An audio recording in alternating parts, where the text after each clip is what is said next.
Assalamualaikum warahmatullahi wabarakatuh. Kembali lagi dengan saya Devi Octavian dari channel Domba Kediri, teman-teman ya. Pada kali ini kita akan menjawab pertanyaan dari seseorang saudara kita. Mas, apakah pakcong itu ada bijinya? Jadi pada intinya itu beliau itu bertanya, pakcong itu cara tanamnya itu seperti apa, teman-teman? Dan pakcong itu kalau ingin mengembang biakan rumput itu seperti apa? Oke. Jadi seperti ini, teman-teman ya. Nah, ini adalah stek pakcong. Nah, ini adalah bibit-bibit pakcong, ya kan? Bibit pakcong itu seperti ini, teman-teman. Nah, seperti ini. Ini nanti kalau misalkan kita tanam, ya kan? Cara tanamnya seperti ini. Ini tancapkan langsung di tanah, terus diuruki sama tanah, itu udah bisa tumbuh, teman-teman. Jadi pada intinya pakcong ini pengembang biakannya tidak dari biji. Ya. Jadi pakcong ini kembang biaknya itu dari stek yang seperti ini, teman-teman. Nah, seperti itulah. Nah, ini seperti ini, teman-teman. Nah, nanti tumbuhnya dari sini, teman-teman. Ini loh. Nah, ini nanti akan tumbuh. Nah, batang tunas yang baru itu akan tumbuh dari sini. Ini seperti ini, teman-teman ya. Nah, ini sini. Nah, saya sebagai breeder, ya kan, saya sebagai pemula, saya sebagai peternak domba yang lebih menekankan ke tentang peternakan, breeding gitu, mengembang biakan domba tersebut. Saya lebih menekankan bahwasanya kalau bisa jenengan itu tanam pakcong, baik pakcong ataupun odot bebas, nggak apa-apa lah. Tapi alangkah lebih baik, kenapa kok kita tanam pakcong, ya kan? Soalnya yang pertama, kalau kita menanam pakcong, dia itu punya produktivitas tinggi, teman-teman. Nah, bisa jadi kalau misalkan kita tanam sekali, ya kan, itu nanti tumbuh tunasnya di dalam satu rumpun atau satu dapuran itu bisa sampai 5 sampai ke 9 tunas. Nah, beda kasus jika itu setelah panen. Setelah panen akan produktivitasnya itu akan terus meningkat, teman-teman. Dengan catatan perawatan bagus dan juga pengairan yang dapat. Oke. Nah,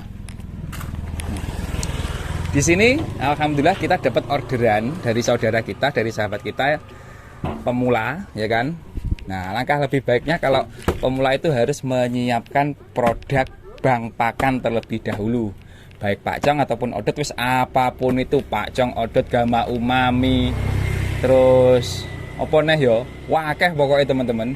Banyak sekali, teman-teman. Nah, seperti inilah. Ini kita akan kirim ke tempat saudara kita yang membutuhkan dan juga saudara kita yang ingin menambahkan bank pakan, teman-teman. Jangan takut tentang bahwasanya kemarau itu gimana ya. Kemarau itu kalau iso aja nandur aja. Kalau Anda merasa, teman-teman semua, bahwasanya lahannya jenengan itu subur, ya monggo ditanami kalau ingin beternak domba ataupun kambing ataupun sapi, teman-teman. Nah, lebih spesifiknya saya di sini itu ingin menjelaskan ke teman-teman semua bahwasanya pakcong ini kita tanam sekali dengan perawatan yang bagus, perawatan yang baik, kita akan panen seumur hidup, teman-teman. Ya toh. Tandur ping pisan panen selawase, wedhuse sampean tambah wakeh, tambah seneng ya, teman-teman ya. Terus nah, kemarin juga ada yang ingin bertanya pada saya, Mas, untuk satu ekor domba itu membutuhkan berapa luasan lahan yang dibutuhkan untuk beternak domba. Nah, ini saya akan menggambarkan sedikit, teman-teman ya, bahwasanya ini panen pakcong ini kita itu membutuhkan waktu mulai tanam ya, bukan dari panen loh. Kalau kita mulainya dari tanam itu sekitar 3 bulan, teman-teman. 2,5 sampai 3 bulan itu kita bisa panen untuk panen perdana. Atau di sini bahasa di sini tuh lek pomo ngatakan itu ungaran, teman-teman. Ini panenan ungaran Mas iki, berarti tanam perdana panen pertama seperti itu. Nah, untuk 1 ekor domba itu membutuhkan luasan lahan 60 meter persegi. Nah, Mas kenapa kok 60 meter persegi? Jadi dengan perawatan yang bagus 1 meter persegi itu bisa menghasilkan sekitar kurang lebih 25 kilogram bibit rumput segar. Itu kurang lebih seperti itu. Kenapa kok 60 meter persegi? Per 1 meter persegi, 1 meter persegi itu nanti akan kembali lagi pada babatan yang awal. Maka dari itu cukup untuk 1 ekor domba, teman-teman. Nah, itu apa namanya? Lahan yang paling aman. Kalau misalkan itu nanti sudah panen yang kedua, ketiga, itu nanti bisa tambah banyak lagi, teman-teman. Oke. Udah cukup ya? Apa nih, Bun? Berapa? Menit? 6 menit? Ya wes lah. Enggak apa-apa. Jadi seperti ini, teman-teman ya. Kayak gini iki loh, winie. Nah, kalau kita itu jualnya itu per batang seperti ini. Soalnya kenapa kalau kita per batang?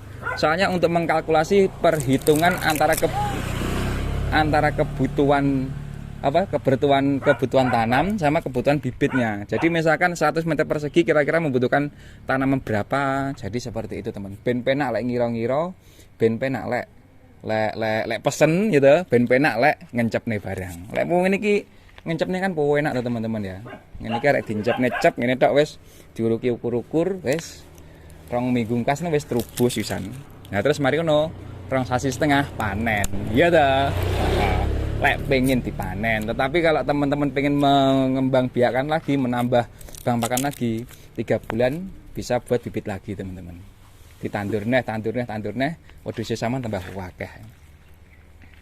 Wis, mana? Cukup sekian dulu, teman-teman ya vlog kita kali ini. Semoga perjalanan kita nanti pengiriman bibit ini aman, lancar, tidak ada kendala apapun.